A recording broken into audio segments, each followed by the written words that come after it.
Radio Sucesos 101.7 FM presenta su noticiero Sucesos con Milton Pérez y Verónica Larrea. Un periodismo libre para una democracia plena. Los hechos y las opiniones de los sucesos que marcan nuestro tiempo.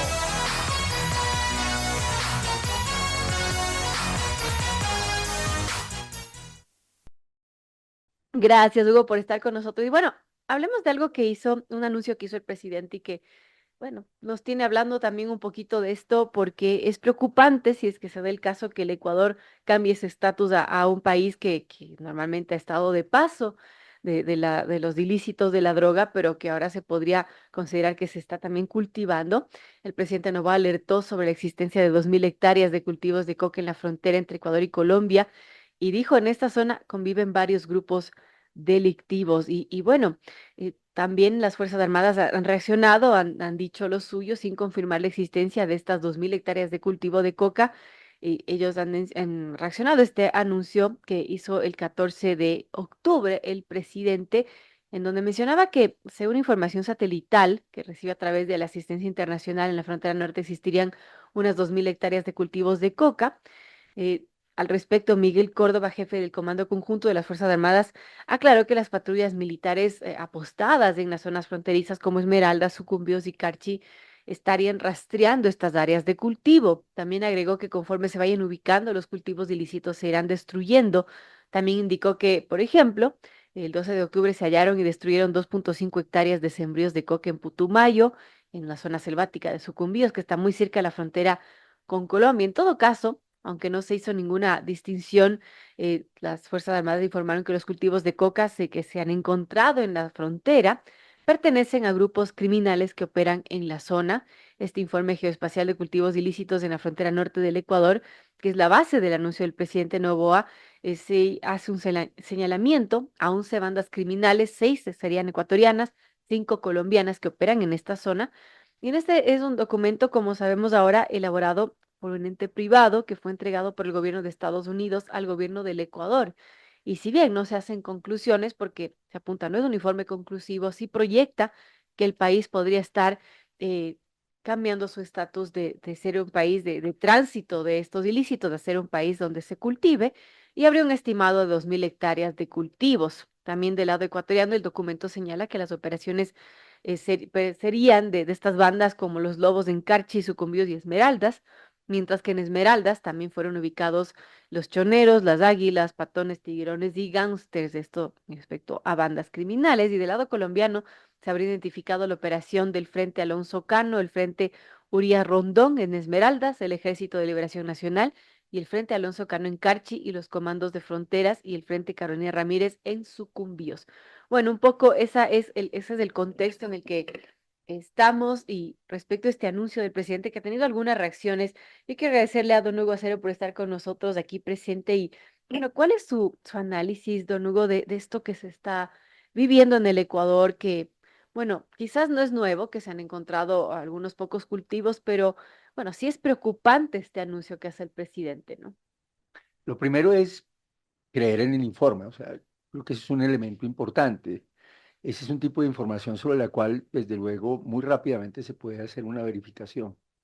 Y lo segundo es reaccionar ya frente a esto. Yo creo que es un área importante que desde luego debe ser erradicada. O sea, yo creo que el primer esfuerzo, digamos, de las autoridades es la erradicación de la cantidad de hectáreas que haya. Puede que no haya 2.000, puede que haya menos o algo más, pero ese esfuerzo debe hacerse. Esto no puede dejarse a que pueda crecer. Son 2.000 hectáreas que marcarían, digamos, un pequeño inicio. Y digo pequeño porque en el caso colombiano estamos hablando para el año 2002 de 230.000 hectáreas Wow. cultivadas. Eh, Eso es miles de veces lo Claro, que- frente a 2.000 es sí, nada, ¿no? pero es importante ponerle cuidado y posiblemente yo creo que el próximo informe va a colocar a Colombia cerca de 300.000 hectáreas.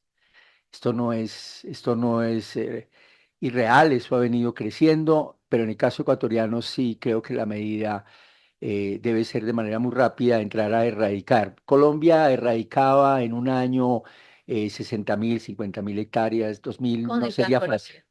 No, básicamente sí, con el Plan Colombia una parte, pero como digo, el Plan Colombia contribuyó en un 10% de lo que Colombia tuvo que invertir. En los últimos 13 años, 13 años Colombia recibió algo por encima de los 13.000 millones de dólares. Colombia tuvo que invertir 14 veces más ese valor, o sea, algo más de 160.000 millones de dólares. No solamente para erradicar, sino la lucha contra la violencia y la Claro. delincuencia en Colombia. Entonces, ese esfuerzo grande daba para que en un año se erradicaran entre 40 a 50.000 hectáreas y yo creo que con la asesoría de la policía colombiana rápidamente se pueden erradicar esas hectáreas que tiene Ecuador y no dejar crecer el problema. Claro, a veces da la sensación de que el Ecuador está transitando por lo que ya pasó Colombia hace muchísimos años, ¿no? En la época de terror que vivía Colombia, ahora la época de terror ecuatoriana con tantas cosas que se escuchan, pero parece que el Ecuador como que ha ido avanzando más rápido. Pues lo que sucede es que el traslado de la criminalidad lleva una experiencia acumulada. El traslado o la salida de droga por las fronteras de Colombia. Colombia produce el 70% de la droga, el 75% de la droga que se consume en el mundo, de cocaína que produce en el mundo.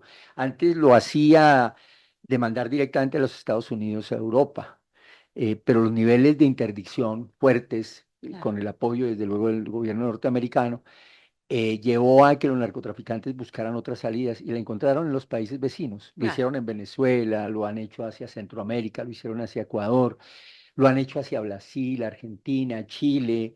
No hay país donde no haya llegado, digamos, parte de la droga que se produce en Colombia para ser exportada a Europa o África o Asia, o a Estados Unidos. Yo creo que eso está ahí en el radar. Y ese traslado no es solamente el traslado de droga que pasa y sale por los puertos, Ujú. sino que es un negocio que tiene otras aristas muy violentas y que van Así es. ligados al narcotráfico. Con el narcotráfico llega la extorsión, llega el sicariato, los atentados terroristas, la trata de personas, el comercio de armas.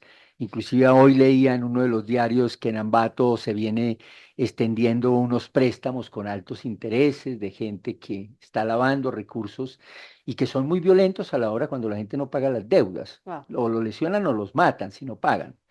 Y ese a unos intereses supremamente altos que arruina a las personas que adquieren esos préstamos. Entonces, esa es la realidad. El narcotráfico no llega solo, llega con todas estas aristas y es lo que le sucede a Ecuador. Pero hay que resaltar que en los últimos 10 meses hay un logro muy importante. Y la gente a veces lo demerita, pero la verdad es que es un logro importantísimo. Lo que a Colombia le costó varios años, Ecuador lo ha logrado en 10 meses en una reducción del 18% de los homicidios. Si uno lo mira en términos de vidas, van a ser cerca de 1.400 personas muertas menos. Si ahí está el hijo de uno, si ahí está un familiar de uno, son muchas vidas.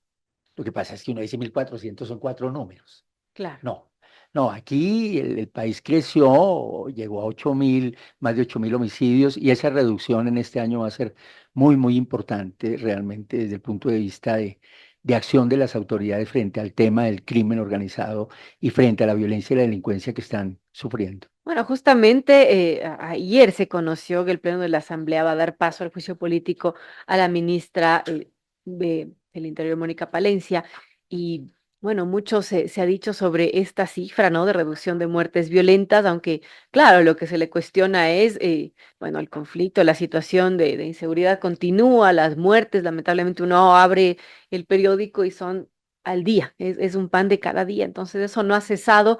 Y eso también, claro, tiene a la gente en vilo, ¿no? Porque no hay paz. Es la realidad, es la realidad. Yo pues he venido trabajando desde los años 90 con la presidencia de la República en temas de paz y en temas de seguridad con el presidente Gaviria. Luego fui secretario de Seguridad de Bogotá, eh, 9 años, donde recibí una ciudad con 4.352 homicidios, Wow. y la entregamos con 1.300. 9 años de trabajo. Y creo que lo que está haciendo Ecuador es eso. Esto no se resuelve de la noche a la mañana. Si antes mataban en promedio 24 personas y hoy es 18, 16, es un logro. Nadie, absolutamente nadie te puede garantizar que yo comience a gobernar y al otro día ya no haya muertos. ¿Qué Eso no lo estaría garantiza haciendo nadie. bien el Ecuador en este caso? Porque sí, se le critica mucho al gobierno, a quien esté encargado del tema de seguridad, pero bueno, es fácil señalar lo malo. ¿Qué está haciendo bien a su criterio? Varias cosas. Una, reconocer el problema. Es un problema grave, no es un problema de pequeñas bandas y pequeños grupos y gente que se está enriqueciendo. No, es un crimen transnacional. Aquí están las mafias más grandes también del mundo. La mafia mexicana, la albanesa, como en Colombia la rusa, la italiana, no, están ahí. Y eso es un crimen transnacional que además fortalece las estructuras criminales locales. Entonces, primero reconocer que se está ante un problema grave de gente armada que está ejerciendo violencia y delincuencia de manera muy fuerte. Segundo, tomar la decisión de enfrentarlos, porque una cosa es, yo siempre he dicho, no hay peor enfermo que aquel que no reconoce su enfermedad. Claro, A uno le puede decir, es un tumor pequeño. No, pero ese tumor va a crecer y te va a matar. Así es el cáncer. ¿Sí? Es un lunarcito. No, no es un lunarcito. El lunarcito lo va a matar si no se cuida. Entonces, reconocer el problema y asumirlo y tomar una decisión de enfrentarlo.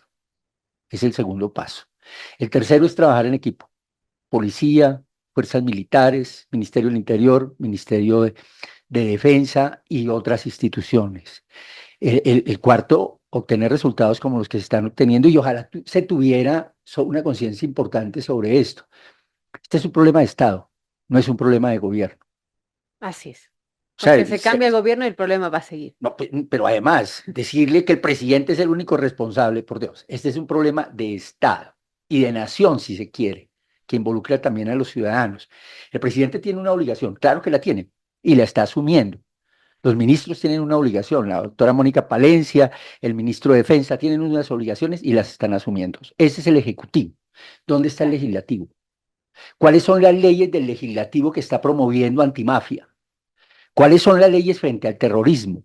¿Cuáles son las leyes fuertes frente al lavado de activos? ¿Cuáles son las leyes fuertes frente al crimen transnacional que la Asamblea está promoviendo? ¿Dónde está la Asamblea frente al crimen? ¿Cuál es la responsabilidad? Y esa es la responsabilidad que tiene cualquier Congreso, cualquier Asamblea. ¿Dónde están los jueces? ¿Dónde están los fiscales? ¿Dónde está la justicia? Y estoy hablando de los tres poderes del Estado. Uno está asumiendo la responsabilidad que le corresponde. Y admirable también la tarea de la fiscal. La quiero resaltar.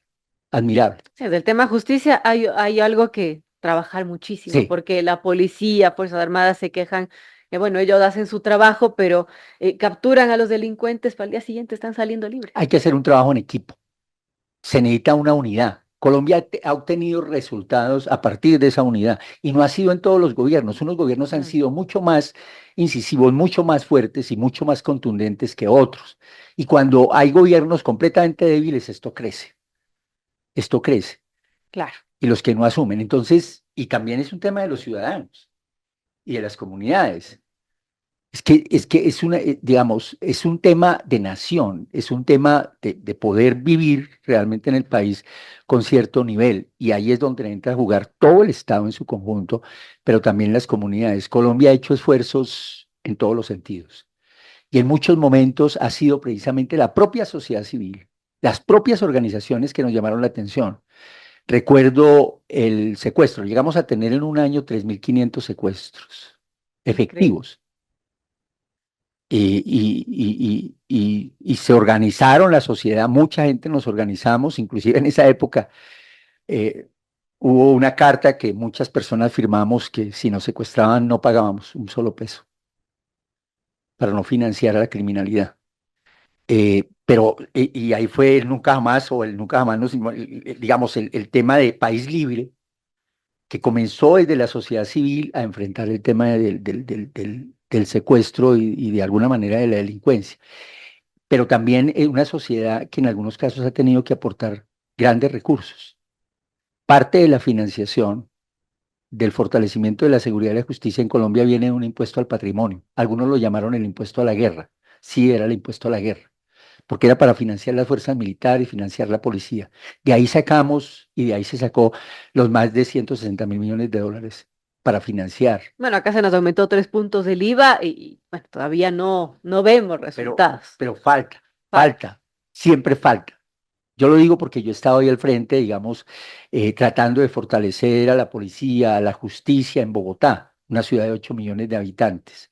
Y pasamos de manejar, en el caso de Bogotá, 10 millones de dólares a manejar, lo último que manejé fueron 480 millones de dólares. Vale, Entonces, un cambio.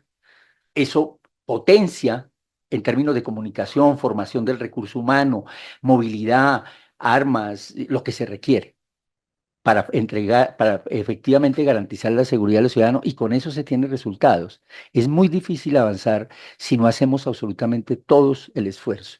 Como digo, esto no es una responsabilidad solamente del presidente Daniel Noboa y de su equipo, es también una responsabilidad del legislativo, de la Asamblea. Es una responsabilidad del Poder Legislativo, que también desde luego hay que destacar, como decía, esfuerzos importantes que viene haciendo la justicia. Sí, hay problemas, pero hay que irlos solucionando, pero también un esfuerzo de la sociedad en su conjunto. Amigos, son las 7:37. Dialogamos con el académico Hugo Acero, experto en temas de seguridad. Hablamos bueno, de algunos temas de temas de seguridad aquí en el país que preocupa muchísimo. Y Hugo, no es algo que se desconozca que el Ecuador está catalogado como el tercer país en el mundo que más drogas se decomisa, solo por detrás de Colombia y Estados Unidos. Hay unas 200 toneladas anuales y no es más que de estupefacientes que se incautan cada año y que esto ha venido pasando en los últimos 3 años sobre todo y la situación cada vez se va incrementando, va empeorando. En ese sentido, ¿qué se debería hacer? ¿En qué se debería actuar para que, bueno, esta situación no siga escalando? Insisto, el que las instituciones del Estado todas asuman la responsabilidad que les corresponde en la lucha contra el crimen organizado. Y estoy hablando del Ejecutivo, Legislativo y Judicial. Segundo, hay que fortalecer los lazos con los países que pueden realmente contribuir a mejorar esto. Particularmente en el caso de América Latina, sin los Estados Unidos es muy difícil combatir el tema del narcotráfico. Esas decisiones de no tener relaciones directas en contra del narcotráfico con los Estados Unidos perjudicaron particularmente a Ecuador, porque ese fue un error frente al crimen organizado No, transnacional que se estaba trasladando. Pero no solamente con los Estados Unidos, hay que tener alianzas estratégicas con los países de la región, con Europa, con las agencias de inteligencia a nivel internacional, porque este es un crimen que se mueve libremente por el así mundo. es. Y los recursos de producto de las acciones de cultivo, procesamiento, envío de droga, traslado, salida por Ecuador, salida por Venezuela, salida por los distintos países, simplemente está afectando también a países europeos y Así es. son negociantes transnacionales. En Colombia tenemos un gran, yo diría, cartel muy cercano y posiblemente como Sinaloa, que son empresas transnacionales, que es el Clan del Golfo. Los otros son grupos más pequeños, pero que también están participando del negocio del narcotráfico. Entonces, hay que hacer eso, avanzar en esa línea y sobre todo sostener la política. Si hoy hay decisión, pero producto de algunas decisiones políticas se Claro. quebranta esa decisión porque alguien llega a gobernar de manera distinta, pues hombre, los delincuentes van a aprovechar ese vacío. Entonces, el tema es una política de Estado, una política de Estado fuerte que definitivamente esté por encima de los intereses partidistas y que privilegie pues el interés de la nación y del país, porque es que los riesgos son grandes. Creer que uno puede entrar a negociar con ellos, a acordar. No, el único interés que tienen ellos es básicamente la renta criminal. Así es. Además, eso sí, hay que destacar, ellos sí no tienen intereses políticos. Ellos trabajan con derecha, con izquierda, con el que sea. Eh, acaban de condenar a un ministro de seguridad en México por vinculación con el narcotráfico. Y parte de lo que se está diciendo es, hace rato México debió haber desarrollado una política que esté por encima de quienes gobiernan o de los partidos, pero que sea una política de Estado. Porque es que lo que sí ha sucedido es que el Estado en muchos casos ha sido fuerte y decidido, en otros casos débil y endeble. Así. Pero los narcotraficantes y los criminales no han sido eso, son cada vez más fuertes. Eso es lo que preocupa. Ahora, Hugo, ¿cómo ve la situación de Ecuador después de todo este proceso de paz que se ha dado y que sigue dando en Colombia con el desarme de las FARC, pero también la aparición de disidencias, el incremento de cultivos de coca? ¿Cómo ve esta situación y cómo también afecta, en este caso, al país vecino que es el Ecuador? La verdad que Colombia, en los últimos años, y no quiero solamente hablar del gobierno de Gustavo Petro, en los últimos años ha venido creciendo otra vez la violencia. Y han venido creciendo y fortaleciéndose los grupos criminales. Tienen control territorial, cada vez más tienen control territorial, cada vez más tienen gobernabilidad sobre la población. Son ellos los que están en el territorio, carnetizan a los ciudadanos, a los niños, a las niñas, a todos están completamente carnetizados. Cuando ¿Qué ellos, significa que carneticen estas pues personas? casi que les dan una cédula, como el Estado les da una cédula, Y eso implica que van a ser aliados a ellos. que saben quiénes son, que Wow, tienen un censo completo, tienen población de 6.000, 7.000 increíble. personas completamente censadas. Y cuando hay operativos militares o policiales, los criminales le ordenan a esa población que salgan con los niños a atravesarse a los camiones Wow. militares para que no puedan ingresar y no los dejan ingresar. Y el que no lo hacen, o lo sacan del terreno o lo matan. Eso están haciendo los criminales. Eso está pasando realmente en algunos territorios en Colombia. Hemos regresado a unas épocas que ya habíamos supuestamente superado. Y esa es una falla. Y pues en esto sí quiero decir, viene de unos Ujú. años para atrás porque nos descuidamos y no copamos los territorios que dejó las FARC después de que firmamos los acuerdos de paz. O sea, el Estado no llegó a hacer control sobre los territorios que tenía control las FARC. Y desde luego lo coparon otros delincuentes, porque ahí están las rentas criminales. Disidencias o bandas. Sí, aquí ya no hay, en Colombia ya no hay guerrilla. La única guerrilla posiblemente en contenido ideológico es el ELN, que está hasta el cuello metido en el tema del narcotráfico. Pero es el único grupo que podría tener, digamos, una ideología política o Ujú. un programa político. Pero el resto no, el resto son narcotraficantes mafiosos, las disidencias de Marque, las disidencias de Mordisco, las disidencias, todos estos grupos, todos están dedicados exclusivamente a las rentas criminales, particularmente al narcotráfico. Y eso no solamente está afectando a Colombia, sino va a afectar a la región. Y Por por eso supuesto. se requiere estar muy alerta y se requiere seguir trabajando en la línea realmente de enfrentar esos grupos.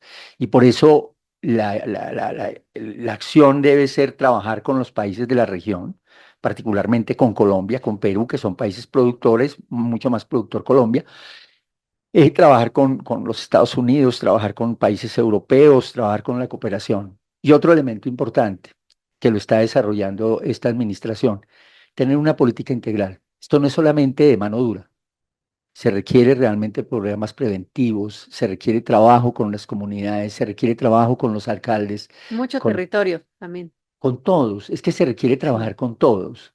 O sea, se requiere trabajar con todos los prefectos, con todos los alcaldes, con los gobernadores, pues que desde luego son nombrados por el presidente, y trabajar con No, todas porque las esos grupos también comunidades. quieren captar poder en las distintas dependencias provinciales, ¿no? Le jugaron, Poner ¿no? alcaldes, poner gente. Sí, les interesa y en Colombia hemos tenido hasta candidaturas presidenciales financiadas por el narcotráfico. Hay experiencia. Eh, Quizá no les interesa gobernar. Bueno, tuvimos a Pablo Escobar sentado en el Congreso como un honorable congresista. Afortunadamente hubo políticos muy serios y muy valientes que lo enfrentaron en ese escenario y a su cara le dijeron que no merecía estar ahí, que era un narcotraficante, que era un criminal y que debería estar preso antes que en el Congreso. Y esos políticos luego fueron asesinados. Increíble, ¿no? Increíble todo lo que ha pasado y a veces recordarlo es volver a vivirlo, pero parece salido de una película. Dos ministros de justicia Increíble. asesinados, uno de ellos en ejercicio, otro ya se había retirado, se había ido como embajador y cuando regresó al país lo mataron. Y a Wow. otro le hicieron un atentado siendo embajador en un país europeo. Ese sí se salvó, Enrique Parejo. eh, Periodistas, jueces, académicos, investigadores, mucha gente. Hay dolor en eso. Sí, es increíble. Yo quiero agradecerle, don Hugo Acero, por estar con nosotros analizando varias aristas de este tema de inseguridad que preocupa muchísimo en el Ecuador. Y me han pasado un pequeño CV de Hugo Acero Velázquez, sociólogo de la Universidad Nacional de Colombia, académico de las Universidades de los Andes y externado de Colombia, asesor presidencial de las Consejerías de Paz y de Seguridad Nacional entre 1993 y 95, subsecretario de Asuntos para la Convivencia y Seguridad de la Alcaldía Mayor de Bogotá entre 95 y 2003. También fue asesor del director de la Policía Nacional en Colombia 2004-2007. Bueno, una amplia experiencia y gracias, Hugo, por estar aquí, darnos un poco de su tiempo y su experiencia comentando esta situación. No, gracias por la invitación y ojalá de veras Ecuador siga mejorando como lo ha hecho. Es sorprendente lo que a nosotros nos costó varios años que en 10 meses se hayan reducido la violencia homicida. Estos son temas que lo primero que hay que hacer es como estabilizar, como la fiebre, es como un enfermo. ¿Qué hacen los médicos cuando llega una persona muy grave? Lo primero es estabilizarlo y luego comenzar a recuperarlo. En este caso, la recuperación se está viendo de manera rápida. Ojalá el país siga por ese camino. Gracias, ojalá todos lo queremos. Hugo, a ser experto en temas de seguridad. Amigos, 7:47, tenemos que irnos a una pausa, volvemos enseguida con más.